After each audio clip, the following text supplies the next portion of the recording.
প্রাথমিক শিক্ষার মানোন্নয়নে নয়া উদ্যোগ। নতুন উদ্যোগে পশ্চিমবঙ্গ সমগ্র শিক্ষা মিশন একত্রে ফাউন্ডেশন লার্নিং স্টাডি চালু। চতুর্থ শ্রেণীর পড়ুয়াদের জন্য জুন মাসে নির্বাচিত স্কুলে পরীক্ষা।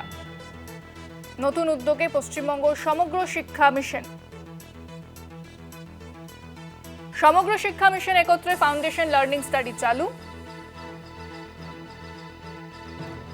চতুর্থ শ্রেণীর পড়ুয়াদের জুনে নির্বাচিত স্কুলে পরীক্ষা।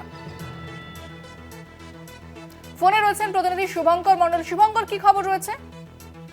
এই মুহূর্তে গুরুত্বপূর্ণ এবং বড় খবর দিয়ে রাখি। এক্সক্লুসিভ হচ্ছে রাজ্যের যে প্রাথমিক স্কুলগুলো রয়েছে এবং শিশু শিক্ষা কেন্দ্র, সেখানে চতুর্থ শ্রেণীর পড়ুয়াদের বলা যেতে পারে তাদের পড়াশোনা কেমন চলছে। কারণ তুমি জানো যে চতুর্থ থেকে পঞ্চম শ্রেণীতে যখন তারা ওঠে, স্বাভাবিকভাবেই কিন্তু তার আগে পঠন পাঠন ঠিক তাদের কতটা হয়েছে, কিভাবে নিজেদেরকে তারা তৈরি করেছে, যাবতীয়টা জানার জন্য এবার একটি নতুন পদ্ধতি ফাউন্ডেশনাল লার্নিং স্টাডি বা FLS এই বিষয়টি চালু করতে চলেছে রাজ্যের সমগ্র শিক্ষা মিশন, অর্থাৎ পশ্চিমবঙ্গ সমগ্র শিক্ষা মিশন, সেই সঙ্গে NCERT এবং SCERT এই সংযুক্ত তিনটি জায়গায় একত্রিত কিন্তু এটি করছেন। এবং জুন মাসে পরীক্ষা নেওয়া হবে রাজ্যের প্রাথমিক স্কুলগুলো চতুর্থ শ্রেণীর পড়ুয়াদের। তবে সব স্কুলে পরীক্ষা হবে না, সরকারি প্রাথমিক স্কুল এবং শিশু শিক্ষা কেন্দ্র সেখানে সিলেক্টেড কিছু জায়গায় কিন্তু পরীক্ষা হবে।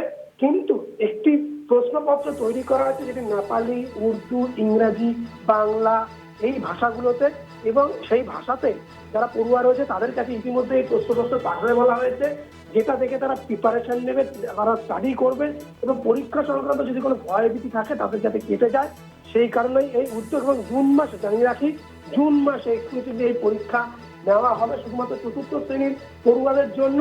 এবং সেটি কোন কোন স্কুলে নেওয়া হবে এখনো কিন্তু নাম সিলেক্ট হয়নি। জানিয়ে রাখি যে রাজ্যের যে প্রাথমিক স্কুলগুলো রয়েছে সরকারি এবং শিশু শিক্ষা কেন্দ্র অর্থাৎ SSK, সেই সব জায়গাতে পরীক্ষা নেওয়া হবে। তবে সে কিন্তু সিলেক্টেড এবং সেই লিস্ট পরবর্তীতে জানিয়ে দেওয়া হবে বা গোপনীয় তালিকা হয়তো সে পরীক্ষা নেওয়া হতে পারে, এমনটাও কিন্তু জানা যাচ্ছে। ধন্যবাদ শুভঙ্কর।